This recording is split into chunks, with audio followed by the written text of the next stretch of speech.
Hi, and welcome to Three Questions With. Got Lisa Swanson with us, in Body and Soul Coaching. Hey, Lisa. Good morning. Hey, Kevin, how are you? Living the dream, my friend. So, Lisa, I asked you to come on the show today because as we're coming to the end of the new year, I want to talk about New Year's resolutions. And Yes. I just find a lot of people like, I'm going to lose fill in the blank number of pounds, or I'm going to exercise every day. And then January 5th, you're like, oh, didn't work. Why doesn't it work? It should be simple, right? You would think so, right? Well, we've had enough practice at it. It's really interesting. There are so many reasons why that it can't work. You know, that they do pick too big of a goal. They're not unrealistic about it. They think they're going to go to the gym, like you said, every single day. And then they get to the gym and they have no clue of what they're doing once they get there. I see that one all the time. But there's an underlying reason that people neglect to look at, and it's their own mindset. It's their core beliefs around what they're trying to achieve are not in alignment with what their subconscious is really thinking. Does that make sense? Yeah, talk a little bit more about that though. Like, so we're sabotaging ourselves because we believe we can't do it, even though we Yes. want to do it. Exactly. And it will do it. Our minds are so incredibly powerful. So it's like this. If you think, I had this one client, she had this goal of wanting to lose 30 pounds. But subconsciously she was thinking, I'm never going to do this. I've been on 100 diets before. And I always I lose 10 pounds and then I just can't get past there. And I can't lose the 30 pounds. It doesn't work. And she probably had the wrong approach. But first we had to take it. It's like, okay, if you don't believe you can lose 30 pounds, why have that be your goal? Because your mind will start doing little things to self-sabotage you by believing that you don't have time, by thinking a workout is too hard, by these little things are going to start happening, and it's you self-sabotaging. So what I did with this woman, she was struggling to lose weight, and then it came out that she really didn't believe it was possible. So I said, well, do you believe 10 pounds is possible? And she goes, well, I believe that. It's like, all right, then that's what we're going to shoot for. You're 10 pounds. So when you make the goal smaller and make it believable to you, you start following through. You already start with the mindset, I can do this. So you start following through with all those little habits that you need to do. And she started doing that. She lost the 10 pounds. Now that she lost the 10 pounds, her confidence is up. And it's like, okay, do you believe you could lose 5 more? She's like, yeah, I could do that. And then we go and we lose that. So you sort of chunk it down, right? Instead of that big goal, which is very exciting and sexy. But when you chunk it down into smaller ones, we believe it, so we follow through.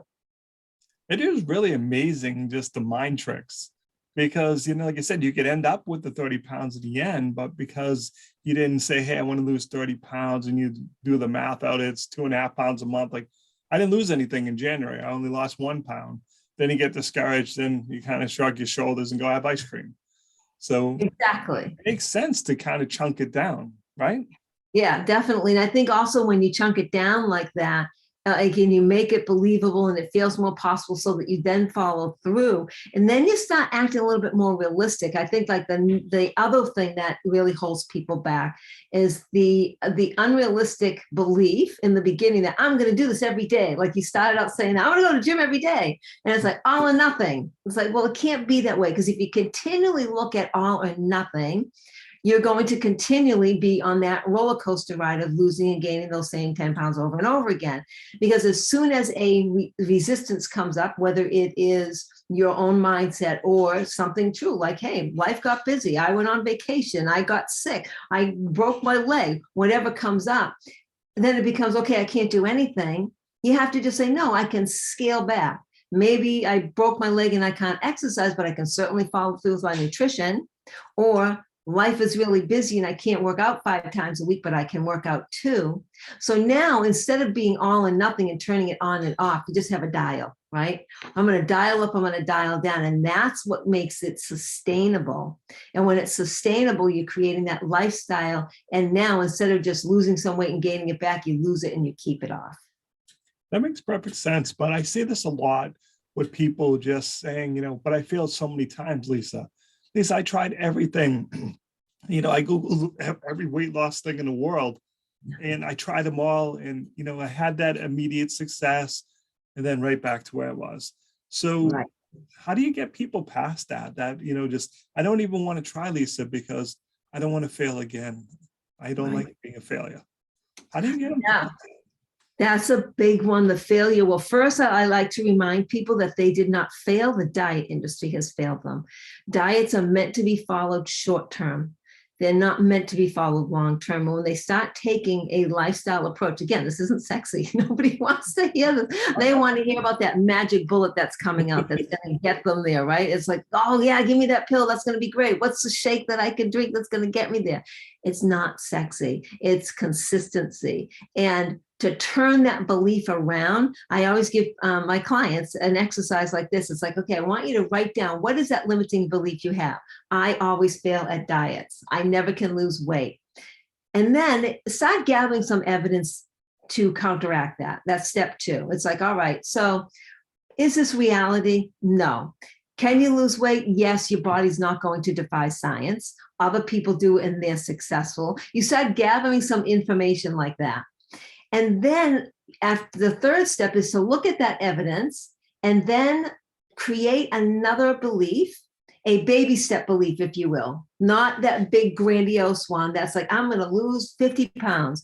That baby step belief would be something like, it's possible with consistency and a little bit of knowledge and support, I could lose this weight. So having a statement like that is so much more believable, right? Your subconscious mind is going to say, oh, okay, I believe that.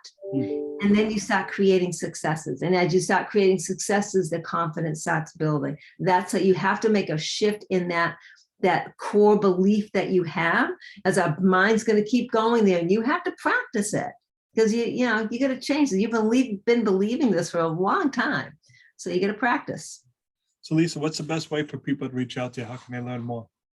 Well, on Instagram, Lisa Swanson Fit, at Lisa Swanson Fit. And on Facebook, my new Facebook page is Lisa Swanson Health Coach. Lisa, I really appreciate you taking a couple minutes to call into the show. And as always, thanks for being my friend. Thank you for having me.